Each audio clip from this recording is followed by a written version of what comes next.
Hvis jeg Men, melder mig ind til det, Frank, vil du godt slå mig ned? Vil du godt slå mig ned, hvis jeg siger ja? Du kan godt se, ja, der er jo ikke så meget fodbold. Det er det der udsendelse hotelromantik.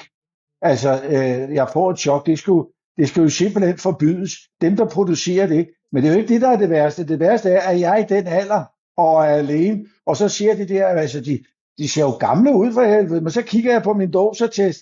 Jeg er jo i den aldersgruppe også.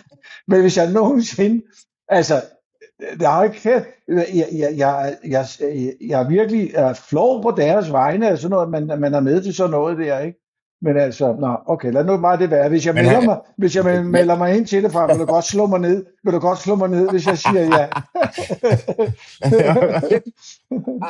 okay, jeg har ikke set det, men altså, okay, Nej, jeg må følge, det er også, du har mange interesser jo, så jeg har okay, mange interesser.